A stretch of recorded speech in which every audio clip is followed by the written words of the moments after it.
And welcome to Speaking Up and Speaking Out. My name is Anne-Marie Olson Hayward. I'm the director for the REAP program here in New Hampshire. And Jennifer Bozak, one of our seasoned REAP counselors, will be presenting today. In your chat box, there is a link for a SurveyMonkey. We are funded under grants through the state and New Hampshire Housing, as well as other area supporters. And so having just some basic information so we can keep that funding would be very helpful. So if you could just take a quick second and fill that out, that would be wonderful. As well as if you could just put your name in the chat box as well, that would just give us a sense of who's here. And we'll just kind of get going from there. At the end, we do have a evaluation, and I'll be sending that out in addition. So I'm going to turn it over to Jen. Good morning, everybody. Oh, I just realized I haven't shared my screen yet, so apologies. Okay. I am. We're just getting set up. There we go. Are we good? Yes, thank you, Anne-Marie. Good morning, everybody. Welcome to Speaking Up and Speaking Out. I'm so glad that you joined us today. Next slide, please. So we're here presenting under the REAP program.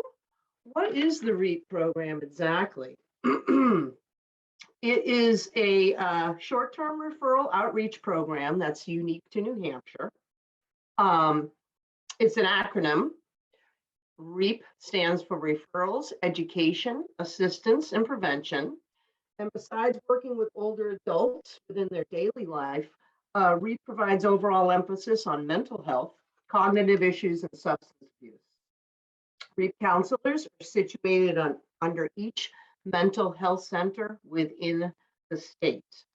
Seacoast Mental Health provides mental health and services, to folks within Rockingham County. REAP services are free and confidential. They include brief counseling for the older adult, their caregivers, or family members. Sometimes we offer technical assistance to housing or other professionals who work with older adults. For example, housing managers or service coordinators of senior housing sites, visiting nurses, adult protective workers, primary care doctors, for example. And lastly, we provide educational sessions such as this one here to the community and to folks living in elderly housing sites. Who's eligible? So who is eligible for REAP services? Again, I mentioned it is really targeted toward older adults. So it's 60 years and older. We do offer support to formal and informal support to caregivers of an older adult. Residents who live in senior housing, regardless of age, are eligible for services. And professionals who work with and on behalf of older adults. Keep in mind, please, that people who are active clients of any of the state's community mental health centers are ineligible for REAP. Next slide. So what are we going to learn today?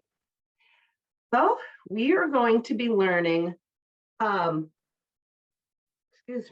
sorry. We're going to be learning various styles of communication, interacting with others using assertiveness and empowerment skills. We're going to talk about boundaries, clear statements, and emotional regulation to help us effectively interact with other people. Next slide, please. So how would you, we're going to put up a few situations and questions that are food for thought for you to think about. Consider these scenarios and think about how you would feel, how you would respond. Anne-Marie? If somebody a peer in your building says to you, who was that person visiting you earlier? Next one, I can't see it. Anne-Marie? Do you put others first at your own expense? Food for thought. Since you're going to the store, could you pick up a few things for me? Have you been asked that question and maybe been unprepared for an answer? Do you have a problem saying no to people when people need your help? Do you like to be liked and accepted by everybody? Do you often find yourself being pressured by your peers? There's a common one, that scenario I've heard before. Your friend has a hard time managing his money. He's behind in his bills. You have a limited income yourself, but you feel bad because you're such good friends. He asks you for a loan that you really can't afford to give. How would you respond? So again, keep these scenarios in your mind as we go through the training today. So in order to effectively communicate, there are skills that one needs to practice and use. Learning about your own feelings and communication style, listening, using assertiveness skills, and practicing stress management are all important. So we're going to delve a little bit further into all of these. Next slide, please. We go into learning, recognizing your feelings. Check yourself. How are you feeling at the moment? What's your mood? Are you happy, anxious, irritable? Okay. When we don't feel well or we're overwhelmed and stressed, we may not be in tune to our feelings. More broadly, how we engage with other people. So that's why it's important to recognize our own feelings. Think about past situations in your life when your emotions have negatively interfered with your ability to effectively communicate with others. Consider how you'd improve the scenario if it got played out again. On the slide here, you can see that, people have physical feelings, right? And so those are a trigger for you to then recognize what you're thinking. And there we can take a pause and try to appropriately respond. And we'll talk about that more. So, but the other piece that I really want to mention is the big part about really recognizing your feelings as related to communication is, you're going to be able to understand people better and empathize with them if you can get in touch with your own self. Next slide. Learn to express yourself. As a perfect segue, helping others get to know you better, they're going to learn what to expect from your personality and vice versa. It's going to help you getting to know them better. So there's a commonality there. And we've got to remember that we're going to learn other skills to help improve your strategies later in this presentation. But I think it's important to remember that some people, due to illness or conditions, have difficulty expressing themselves. And sometimes people don't recognize that, and that often leaves them in a more vulnerable position, especially older adults. So we need to keep that in mind. And like I just mentioned, it's perfectly fine to use a pause as you learn to think before you react or you speak. Next slide, please. Love this graphic, okay? Listening skills. We all love to talk, and sometimes we're not the greatest listeners. It is a huge piece of communication. Active listening includes focusing on the person and also using our non-verbal communication skills, eye contact, our body language to show that we're interested. Good listening doesn't include interrupting someone who's speaking or talking over them or finishing their sentences or questions for someone. That's not good listening practice. Reflective listening, however, is a very powerful skill that offers a person validation, and it demonstrates you're hearing exactly what they are saying to you. So that is exactly what it says. It is repeating back to the person what they have said to you. Very powerful skill. I suggest you practice that. Next slide, please. So when we talk about communications, it's important first to just review the communication styles. And when I review this slide, I want you to think about yourself. And you can also think about clients and how they then, this affects their communication and interaction. So we're going to start on the left with the passive personality. Passive personality is basically what I like to call the doormat, okay? They are the person that gets stepped all over. They put others, first at their own expense. They have often a low self-esteem, which lends them to be bullied. They can sometimes present victim-like or frustrated. They will kind of do what it takes to keep peace within the building or within their environment. And then we go to the right where we have an aggressive communication style. And these people express their needs and their thoughts in a threatening manner. And they can be too assertive to the point where they're aggressive in that they are threatening to get what they want. They often do get what they want, but not in an effective communication manner that's respectful, which then leads us to the middle of the page, the assertive style of communication, which we should all be focusing on, because this is the most effective way. It is the person that is non-aggressive, they're not threatening, they're respectful, direct, and honest, and generally they get what they want. So part of it is your approach, okay? Checking into your feelings like we talked about before, and then using some of those boundaries around communication, which we will get into in a minute. Next slide, please. I'm just going to say, I think sometimes it's helpful even just to think about what that might look like. So for someone who's passive, and even thinking in terms of, are there times when, because we all vacillate a little bit as well. There are times when we may be more passive than others, but again, someone's asking us to do something, we might not feel comfortable with it, but we're not telling them that that's the case.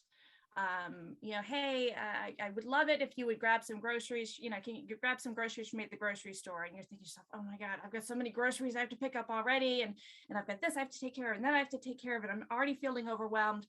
But instead of saying to the other person, God, I'd love to do that, but I've got so much on my plate right now, we say to them, sure, I'll do that. And we take on one more thing. Or the aggressive end is, where I'm telling people, you need to do this and you need to do that. And we need to have things this way. We've always done things this way. We need to continue to do it this way, not giving that space for others. And it both are kind of ways of protecting ourselves. But when you think about the assertive, it's sometimes it's as simple as saying, I'm feeling really overwhelmed today. This is what I need. I really would love to do that for you, but I'm really stretched thin right now. Or I can't do it today, but I could do it tomorrow. Or I can do it if you could do this for me. That would be helpful. Just taking that little spin and just acknowledging where you're at, and then giving that other person enough information so they can understand your response. Sorry.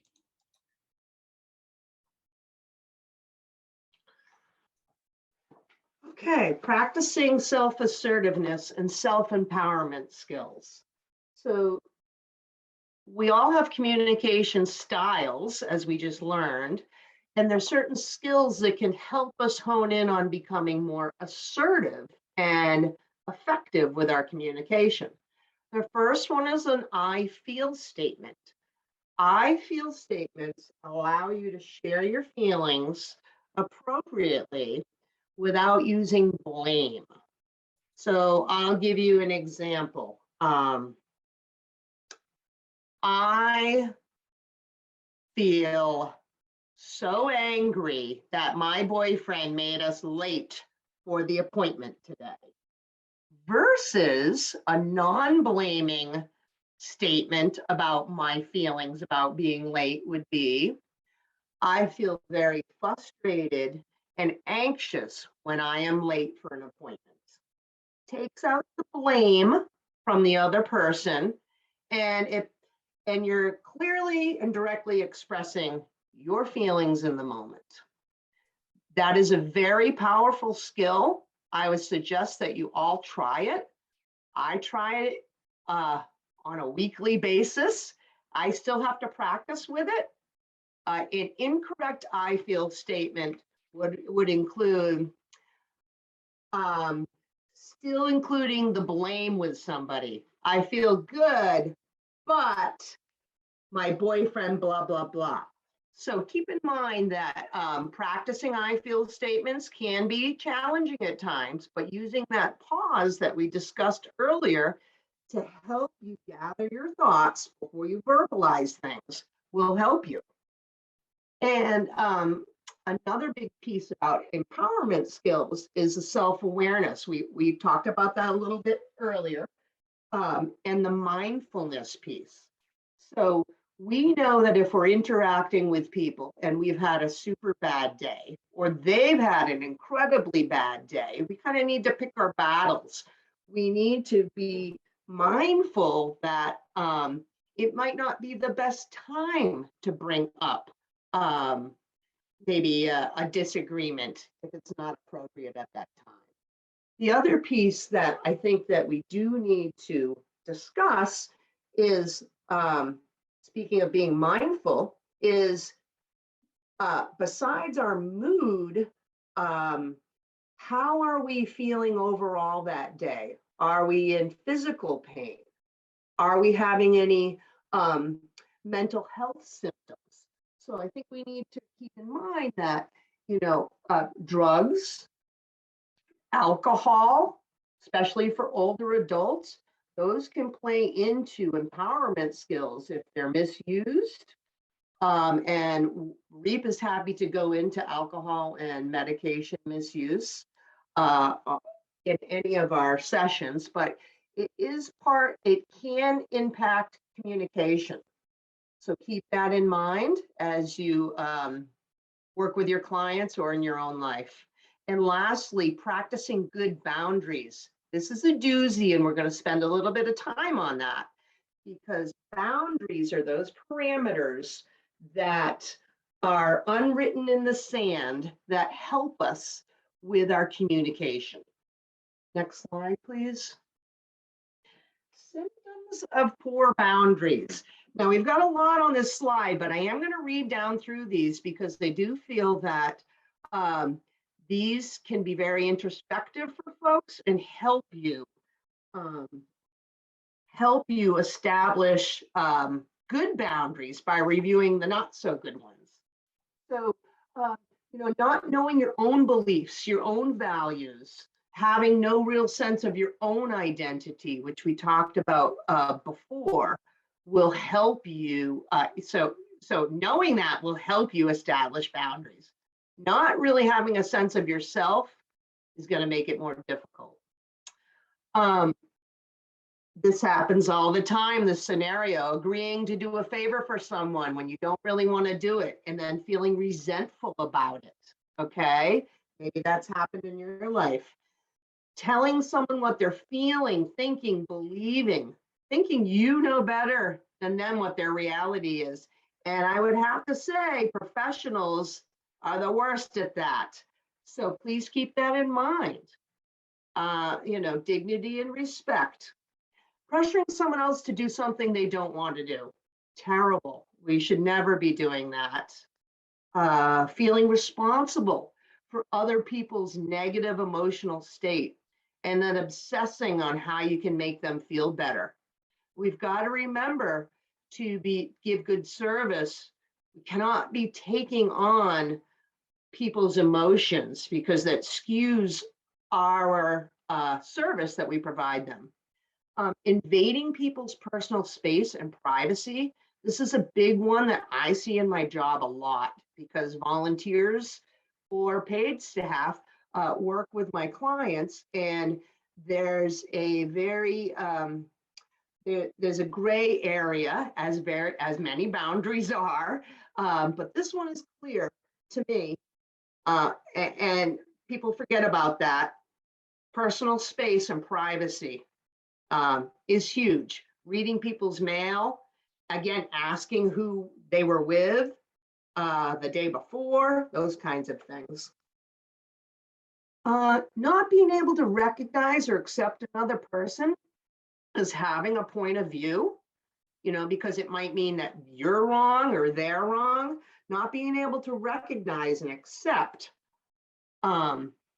is a symptom of a poor boundary. Recognizing when people are unsafe or abusive. That is a very important boundary that we need to be aware of. So practicing to learn to recognize that is important. Just being aware of the environment, using those active listening skills can help you in that area. Say no to a request without feeling guilty or that you were bad. When I do this group together in person, we practice saying no, because some people really cannot say, some people are great at saying no. Some people really struggle with that boundary. And then accepting the other person's right, your client, to say no to you. Accepting that in a dignified manner. Okay. So what happens when you establish good boundaries? The best thing is you are able to give good, appropriate service. That is the best thing. It's hard sometimes, but it's so appropriate. And overall, it is just going to give such better service to your clients. So you're able to identify your feelings as your own. And like I said, not project them onto other people. Okay. And recognize another person's feeling as their own. In that, you can recognize that those are their feelings and not take on their feelings. That's very important. If you can maintain that boundary, you'll actually be much more of a help to that client.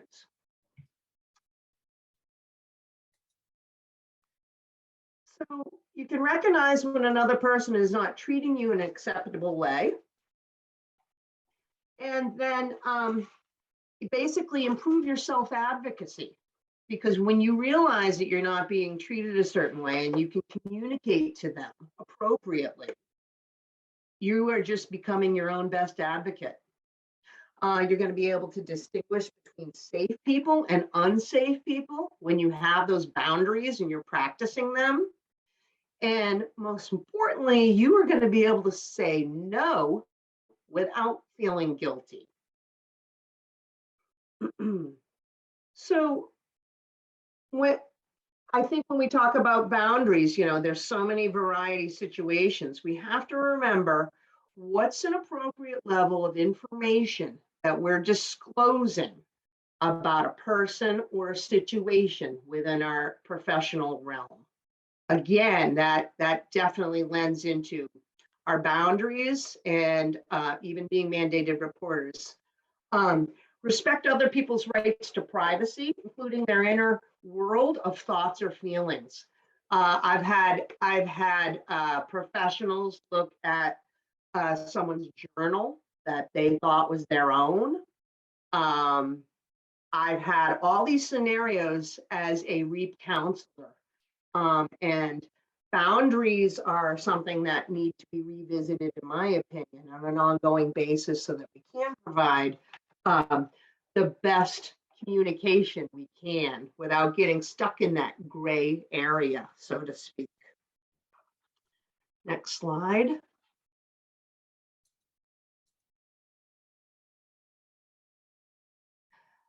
Okay. Dealing with difficult people. So we all have difficult people in our life, whether they're in an elderly housing site or whether they're in our family or our community, or whether we're the difficult people. So there's ways to deal with them. First off, we do have to remember we cannot control anything someone says or does, just our reaction, right? So we know that being assertive rather than aggressive, right? Being assertive, dealing with people will definitely help you. If you get somebody who says a comment and you're not quite sure how to respond, one nice subtle manner is, that's interesting. It's kind of a comment that's not positive or negative, but it's a way to engage appropriately with them without ignoring them. Working at accepting people while not liking their behavior. This can be very difficult. It's challenging, but I think it's important to look at in all of our lives when we're working with people. Be nice to difficult people. It will confuse them. Trust me, I do it all the time and it does confuse them. And it's that kill them with kindness style. Eventually, you can get underneath that person. As a REAP counselor, I think a lot of people who are difficult are really just generally unhappy people. That lends to this next one, which I call don't push the bear. Observe what might set them off, right? If we know that certain things inflates this person's mood in a negative way, let's not go there. Is it worth it? Kind of pick your battles, right? We've got the compromising piece. You've got, as we know, compromise is a huge piece of any communication, right? You've got to be reasonable. And that's what compromise does. It helps you give in on some things if they're not as important to you, and vice versa with the other person. Learn active listening. We talked about that before, right? So difficult people, especially if you were to use reflective listening on them, they are going to kind of do a double take, I bet, and say, that person actually just said what I've been saying all along, and they may feel listened to. That is the start of being able to then foster bigger communication. Setting limits within appropriate behaviors. It's okay. Everybody has their limits, their thresholds appropriately. Now, if you're not, here's an example. If you're not able to speak more quietly, we will need to continue this conversation later. That's okay. Sometimes I will say, I can't engage in this conversation anymore right now. Let's give it a day and try again. Don't place yourself in danger is one big thing with difficult people. Be safe. If you are going to step in an elevator with the bully of the building, you don't want to, wait for the next elevator. If somebody is wanting to engage with you negatively at the mail area, turn around and walk away if you don't want to deal with it. It's okay. And so think about these and other ways and other strategies that have worked for you in the past. Please put them in the chat box if you would like. Next slide, please. So I think when we're talking about responding effectively to people, we really need to make sure that we are not using our emotions. So in that way, we are being clear and direct, okay? And we're taking out that emotional piece. And one way, again, to do that is to use the pause to use direct and concrete statements. We've got assertiveness skills on here. It's also important, especially with your work talking with someone prickly, that the speaker knows that you are not attacking them personally. And you could use an I feel statement there too. I feel upset as blah, blah, blah, blah, blah, blah, blah, so that they know it is not them personally. You can add in, I'm not focusing on you personally. This is how I feel about the situation, right? Look for some common ground. We talked about that. And practicing tolerance. Again, we are all different in this world. We all have different communication styles. We all have different personalities and moods. And so it's so important to be accepting of others and and our differences, and practice that tolerance, because it's going to, again, foster enhanced communication.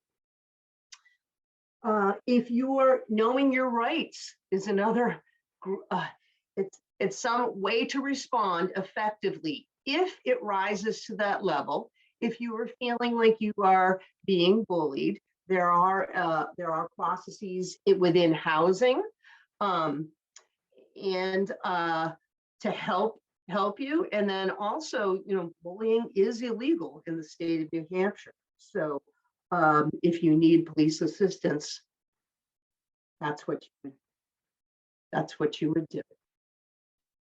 Practice positive ways of dealing with anger and stress. Okay, so we know that we mentioned before, when you're stressed out or overwhelmed, that's not a great time to try to communicate with people. We all know that right now the world is under another blanket of stress with the current events that's happening, and we're coming out of the tail end of winter.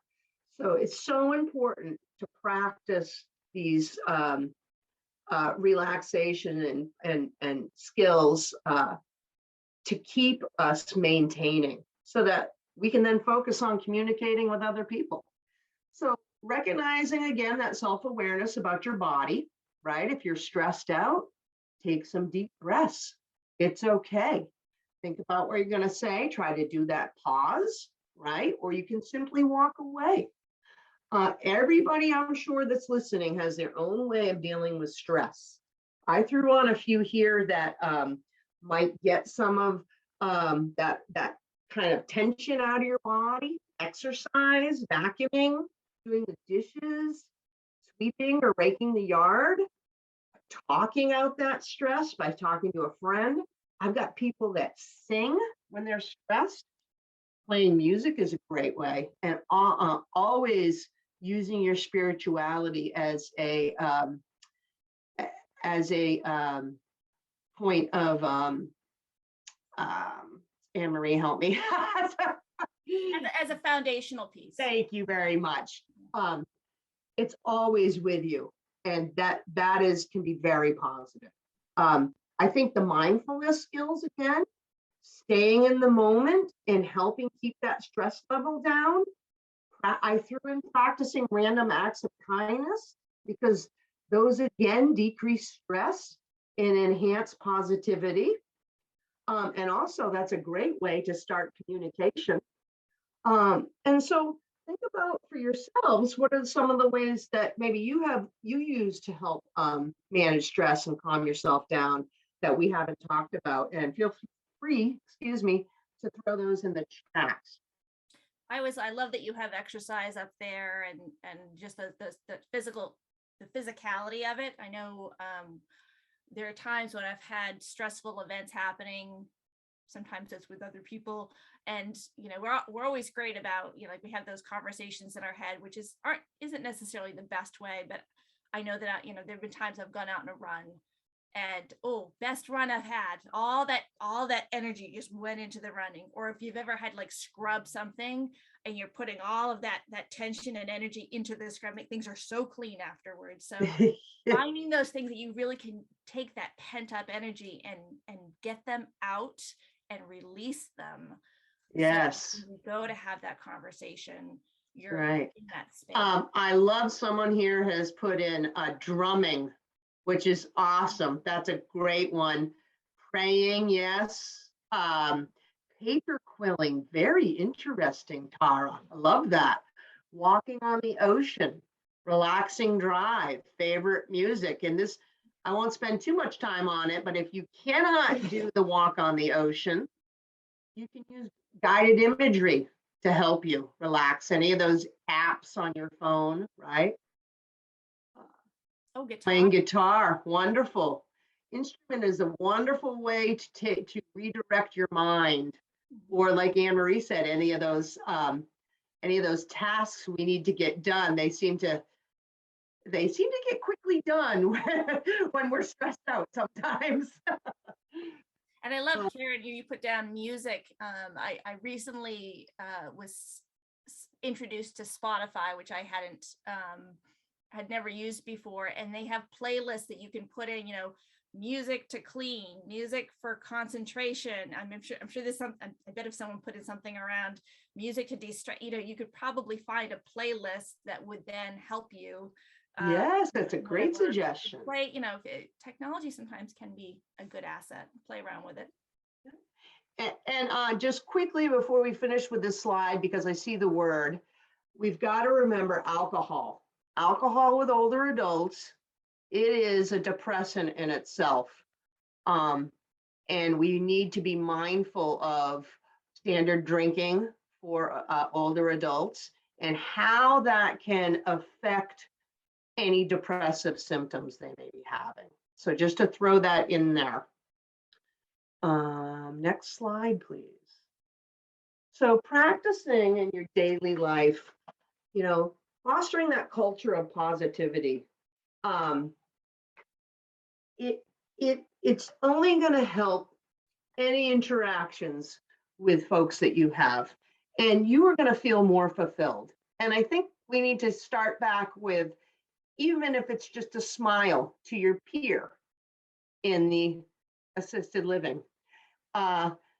It could be very small. It doesn't even have to be verbal communication, okay? But that's a start.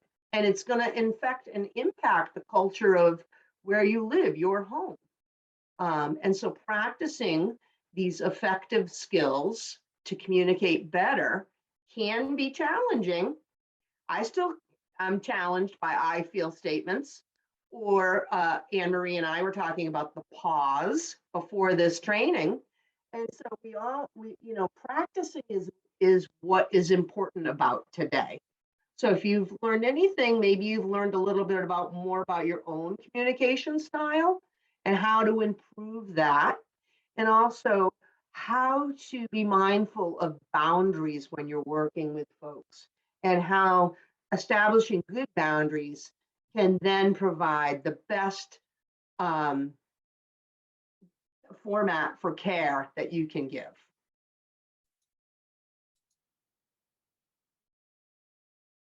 So we're back to how these situations or scenarios that we talked about at the beginning might make you feel, and what your response might be. Who's that person visiting you earlier? How do you think you can feel free to respond in the chat box. For some folks, I think that might not bother them. For some private people, that might be a little too nosy. How would you respond?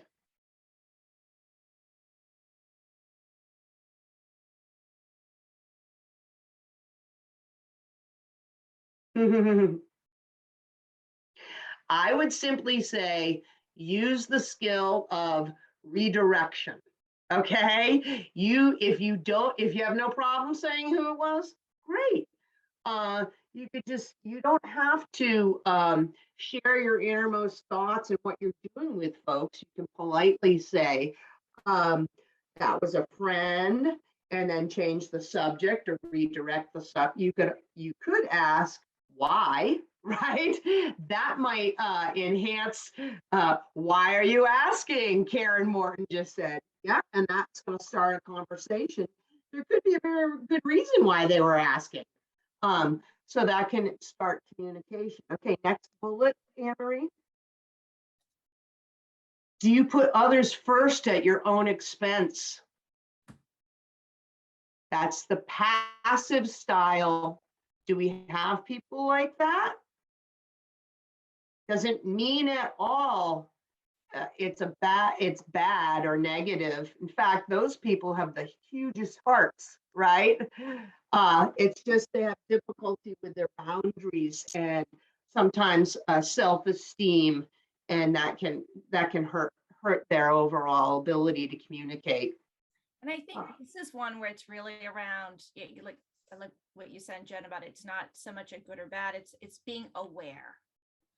We all have these tendencies. So if I'm aware that I tend to put others first at my own expense, and it might feel uncomfortable for me to say no, it doesn't mean that not saying no is a bad thing. It just means that there are times when I might need to say no, and I might want to be aware that that's my default. And, okay, you know what, coming up, I just had surgery and I really can't do things. And I know that I tend to put others first at my own expense.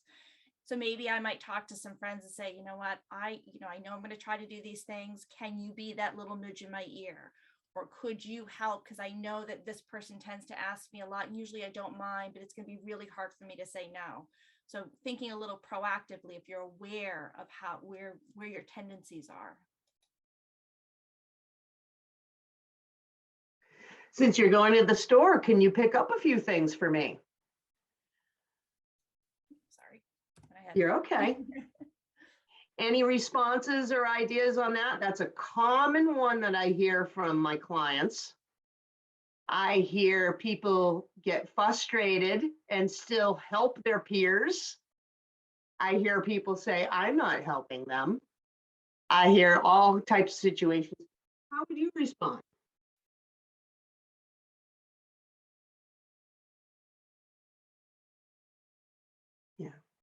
This is one where I've seen people go from one extreme to the other too, where it's, I just pick it up and I don't say anything, even though I've already got a million other errands I've got to, go through, or God, they never pay me back, or, whatever that may be. But I've also had people who have come back very aggressively.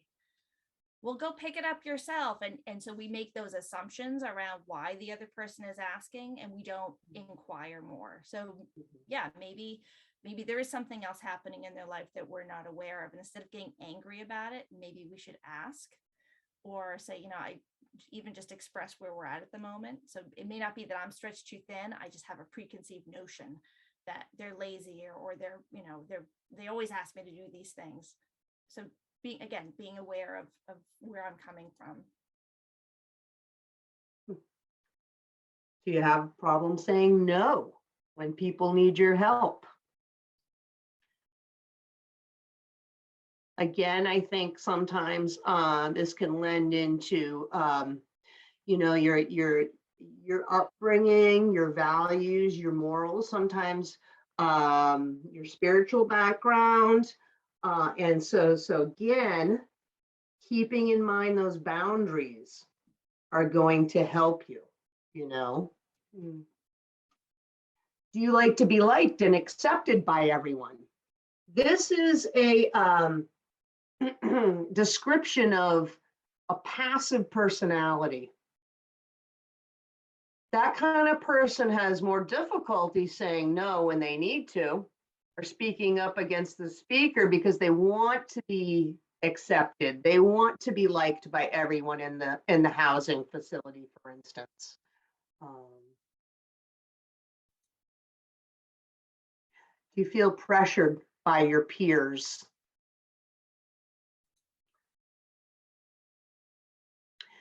Your friend, again, this is one that I commonly see. Everyone I work with is on a limited income, some more than others.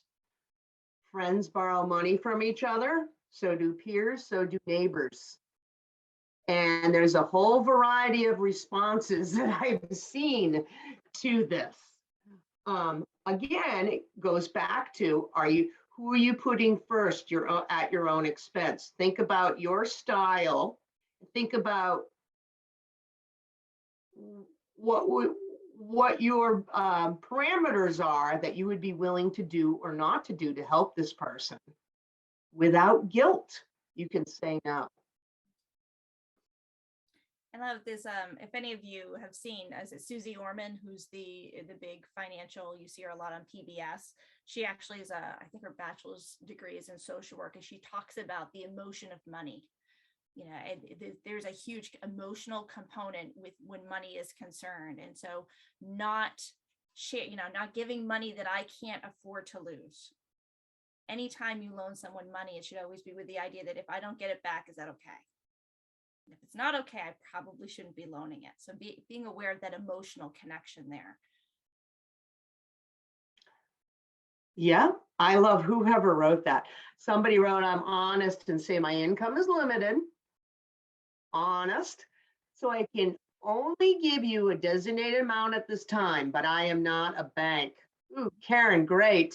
I love that. I'm sorry. Tara says, I'm sorry, I can't afford to give you a loan at this time.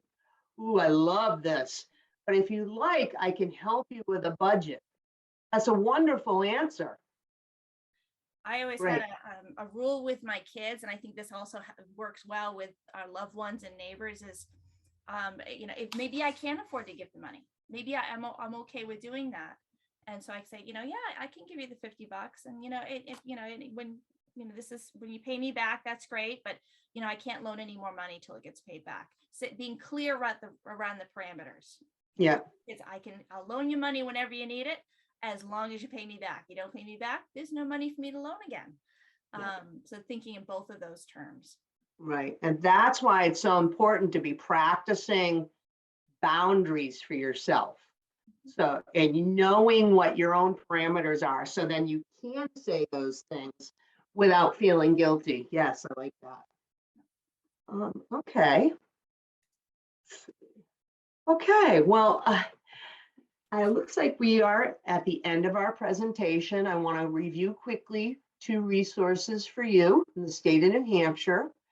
The first one is NAMI, National Alliance for the Mentally Ill. You've got the phone number there and the website. NAMI is in every state.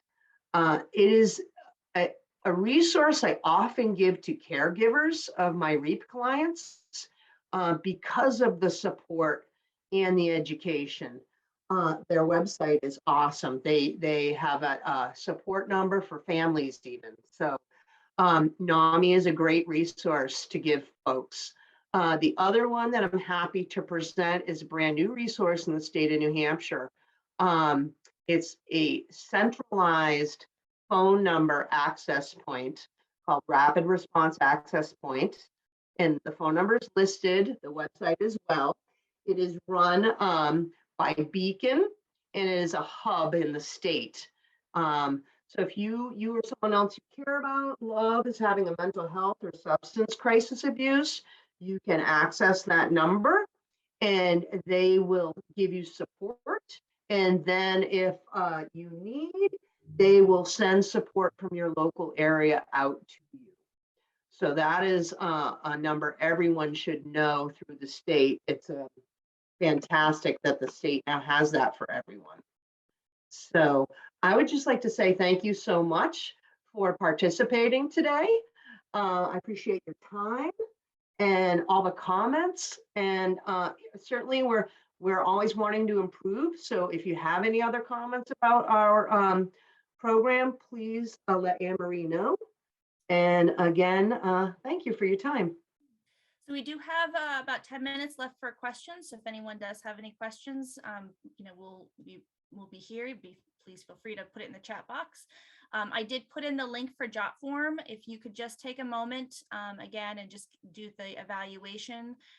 This just helps us. We have to pull together reports for our funders. There's no identifiers. It just helps us to keep our funding to continue to provide programming like this and some of our other services in the state of New Hampshire.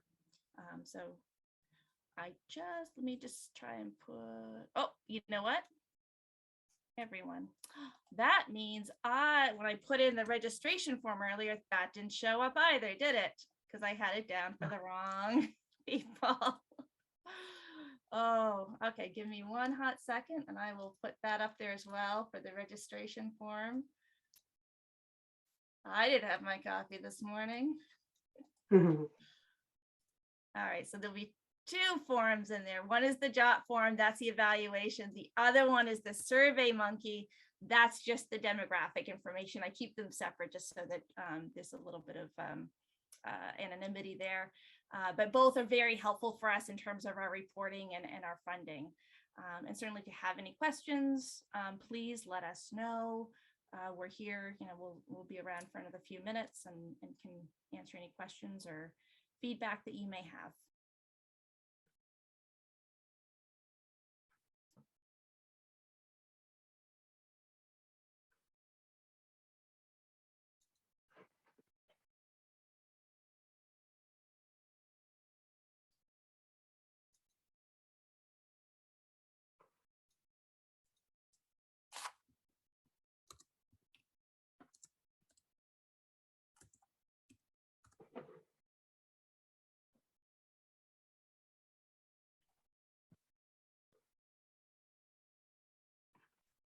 And certainly if you do have a case or a referral, or you yourself would like REAP services, you can certainly give us a call on the REAP referral line, which is on the screen.